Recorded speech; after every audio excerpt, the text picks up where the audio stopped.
وصلنا للحلقة الأخيرة. حلقتنا اليوم مختلفة شوي، مشان هيك خدوا نفس وخلونا نبلش.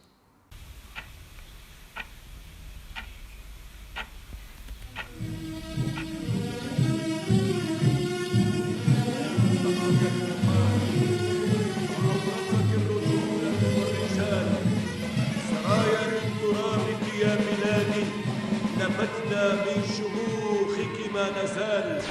لكي تكون من حماة الوطن بادر بالانتساب إلى الكلية الحربية. في قصة خيالية يونانية تحكي عن قاطع طريق اسمه بروكريست، كان يستدرج ضحاياه ويحطهم على سرير حديدي ويحاول إنه يخلي طول كل الضحايا على قد طول السرير. إذا كانت الضحية أقصر من السرير فكان بروكريست يشدها من إيديها ورجليها حتى تصير على الطول المطلوب، وإذا كانت أطول فهو ببساطة كان يقص أطرافها.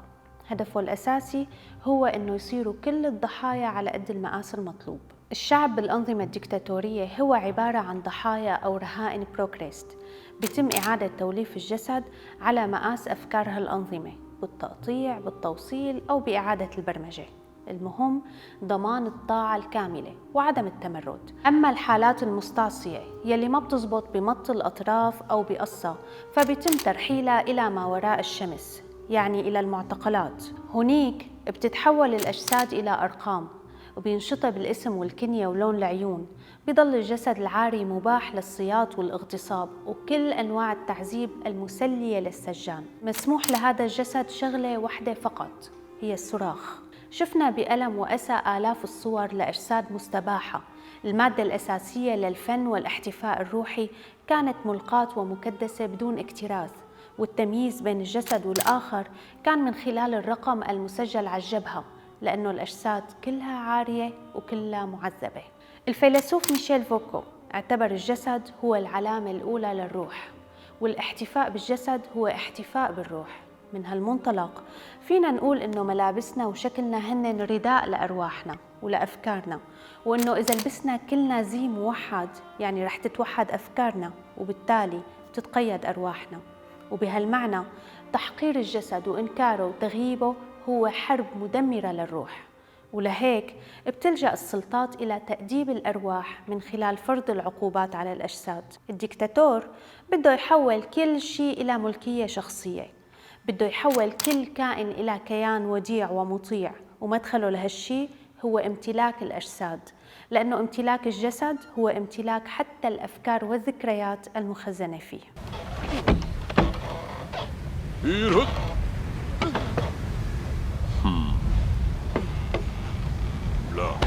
بلا بلا بلا بلا بلا بلا بلا بلا بلا بلا بلا بلا.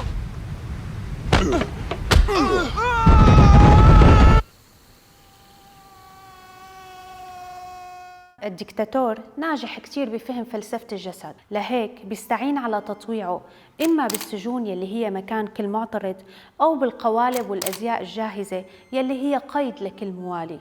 وما في قدام الشعب إلا واحد من هالخيارين، إما السجن أو أحد الأزياء والقوالب يلي بيحبس فيها النظام أفكار الناس بحجة الانتماء لحزب أو نقابة أو منظمة أو حتى ميليشيا.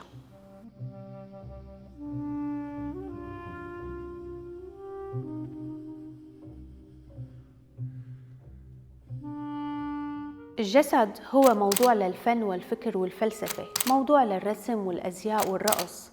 كانت وما زالت تضاريس الجسد وتشكيلاته لغة راقية بتنتمي لعوالم الفنون الجميلة.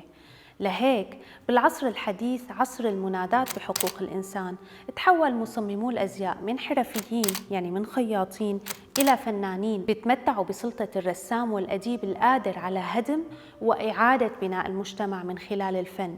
ولأن مصممي الأزياء عرفوا أهمية السلطة يلي بيتمتعوا فيها، قصدي إلباس الأجساد، استخدموا الملابس لإيصال رسائل اجتماعية وسياسية آمنوا فيها، سواء من خلال العبارات أو الرسومات أو الألوان يلي حملتها تصاميمهم. عالمة الاجتماع الأمريكية ديانا كرين أعطت دور رئيسي لمصممي الأزياء بالتأثير على الاتجاهات السياسية والاجتماعية بالمجتمعات الحديثة غير الشمولية. لأنه بالمجتمعات الشمولية بيكون الدكتاتور هو مصمم الأزياء الأوحد يلي بيحدد شو بدهم يلبسوا الناس، ويلي بيستخدم الأجساد لتسويق أفكاره من خلال إلباسها على ذوقه.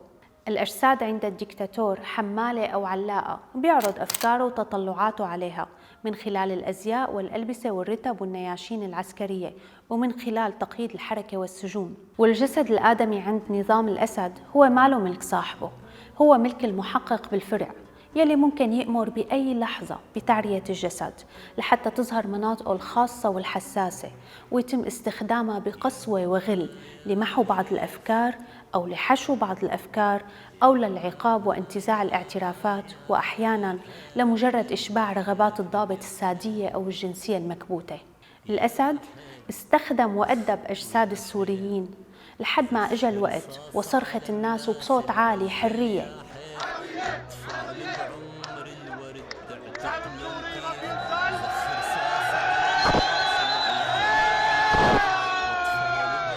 صوت هز عرش الدكتاتور يلي فلت شبيحته وتركهم يستبيحوا المدن والقرى يلي قالت لا، وأعطاهم حرية القتل والتعذيب والاغتصاب.